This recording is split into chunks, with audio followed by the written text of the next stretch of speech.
What's up, dudes? Welcome to part 2 of our list of highest coasters. Last year we mentioned some pretty good ones, like High Roller at Valley Fair, Blazing Fury at Dollywood, Green Lantern at Six Flags Great Adventure, and this gone but not forgotten coaster called Bowls of Joy. There were like a lot more to mention, but we only had 4 minutes and 20 seconds to tell you about all of our favorite high coasters. So here we go with another 420 video on some of the highest coasters. Now, I know what you're thinking. Those coasters from last year's list, they aren't the highest. But they might not be the tallest. But we're talking high here, if you know what I mean. That was my skull! I'm so wasted! Like Blazing Buckaroo at Elitch Gardens, which is a kid's coaster, we recommend that you're a little bit older before you start blazing. Even if you're a fan of John Denver and looking for a Rocky Mountain High.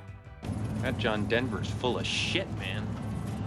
Speaking of Rocky Mountain, there's Rocky Mountain Construction, and they have a coaster up at Silverwood called Stunt Pilot, and that park is pretty high up when you're looking on the map of the US. It's pretty cool too. The seats, they're like in a single line, which is the only line you should be getting high on. Cocaine's a hell of a drug. Oh, and there's Pipeline, the surf coaster at SeaWorld Orlando, which is themed to the most gnarly surf spot ever, Banzai Pipeline in Hawaii. Dude, you get the best barrels ever, dude. Just like you pull in and you just get spit right out of them. And you just drop in and just smack the lip. Whoop-ah! Drop down, snap, and then after that, you just drop in, just ride the barrel and get pitted, so pitted. You guys ever have Taco Bell at 2 a.m.? I do all the time. Once I ate a bunch of hot sauce straight from the packet. Talk about a fire in the hole the next day.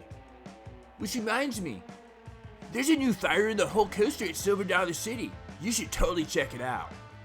At Lagoon in Utah, there's another kids coaster called Puff the Little Fire Dragon. Again, you should probably be older before you start doing that, man. And the LDS church is not cool with it either. I gotta cut your balls off now. Huh? Why? There's also Timmy's Half-Pipe Havoc at the Nickelodeon Universe at the American Dream Mall in New Jersey. What are you gonna do with half a pipe? And maybe if like your friend has one half and you have the other half, then you have like a whole pipe and you can share it. But anyway, in Las Vegas, there's Big Apple Coaster and Apple's Apple at King's Dominion. Reminds me of the days that I was in high school and had to improvise. I like smoking out of an apple because I travel all the time, and you can find an apple in any airport. At Sesame Place in Pennsylvania, there's a coaster called Vapor Trail, which is super confusing because I think the park has a policy against vaping. And like so many coasters on this list, it's a kids coaster, so like, what's up? First on marijuana. Marijuana's bad. Back at Elitch Gardens again for another coaster called Half Pipe. The park is rumored to be in danger of closing. Maybe if it does, the ride can be moved to Nickelodeon Universe so they can have an entire pipe. Okay, we're just down to like one more coaster, and it doesn't get much higher than Top Thrill 2 at Cedar Point. We were already stoked last year when we listed it for having a height of 420 feet. The park must have watched our video or something, because the ride was just updated with a second tower of 420 feet. The ride opens soon, and these guys look to be having a blast during a test run. Okay, well, that's gonna do it for this year's list of highest coasters in the US. Let us know in the comments which high coasters you've been on, and if we missed any, because we probably did.